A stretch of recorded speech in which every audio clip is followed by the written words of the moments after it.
வணக்கம் நண்பர்களே, நான் உங்கள் ஆருத்ரா ஜேம்ஸ். இன்றைக்கி என்னென்னா ஒரு புதிய விஷயம் ஒன்று கொண்டு வந்திருக்கேன் உங்களுக்காக. இந்த ரத்தின கற்கள் கொஞ்சம் கொண்டு வந்திருக்கேன். இதில் சில பேர் ரத்தின கற்களை பற்றி தெரிஞ்சவங்களும் இருக்கலாம், தெரியாதவங்களும் இருக்கலாம். தெரியாதவங்களுக்காக கொண்டு வந்திருக்கேன் இந்த வீடியோ. ரத்தின கற்கள் நம்ம பொதுவாக நகைகளுக்கு அழகுபடுத்துறதுக்காக, இன்னும் ஆபரணங்களுக்கு அழகுபடுத்துறதுக்காக சேர்க்கப்படுற ஒரு பொருள் தான் ரத்தின கற்கள். இயற்கையின் பொருள் தான் ரத்தின கற்கள் என்றோம். அது மட்டும் இல்லை, இன்னும் நிறைய விஷயம் இருக்குது ரத்தின கற்களுக்கு. இந்த ரத்தின கற்கள் ஏன் பயன்படுத்துகிறோம்னா, நம்ம முக்கியத்துவம் என்னென்னா, கலாச்சாரம் மற்றும் வரலாற்று தளங்களில் பரவியுள்ளது இது. ஒரு உதாரணமாக சொல்லணுமா இருந்தால், இதே அணிபவர் இருக்கிறார்கள். அவரோட ஆற்றல், மனநிலை, அதிர்ஷ்டம் இதெல்லாம் அள்ளித்தரக்கூடிய ஒன்று தான் இது ரத்தின கற்கள்னு சொல்கிறது.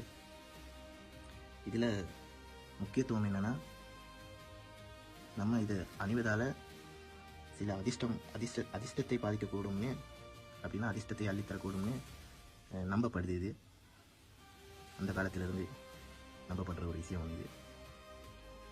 இன்னும் எனக்கு தெரிஞ்ச ஒரு விஷயம் என்னென்னா, இந்த ரத்தின கல்லால் என்ன பயன்படுது, என்ன அதிர்ஷ்டம் கொடுக்குதுன்னு நீங்கள் யோசிக்கலாம். பொதுவாக நம்ம சொல்லணுமா இருந்தால், எமதிஸ்ட்னு ஒரு ரத்தின கல் இருக்குது. இந்த கல் அடுத்த தடவை நான் உங்களுக்கு அடுத்த வீடியோவில் காட்டுறேன். இன்னும் ரோஸ் குவார்ட்ஸ்னு சொல்லுவாங்க இந்த கல்லுக்கு.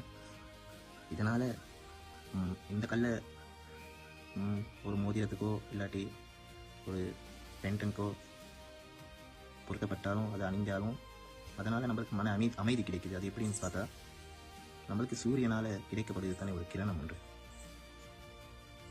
அது எப்படி சொல்லணும்னா, இந்த கல்லை நம்ம ஒரு மோதிரத்துக்கு பொருத்தப்பட்டோம்னா, இந்த மாதிரி ஒரு மோதிரத்துக்கு பொருத்தப்பட்டோம்னா, இந்த மோதிரத்தால்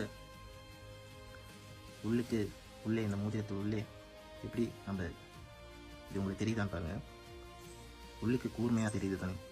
அது கல் கட் பண்ண திசை, அது ஷேப் வந்து கட் பண்ண ஷேப் வந்து, அதை நம்ம பொதுவாக சொல்லுவோம் கியூலட்டுன்னு சொல்லுவோம்.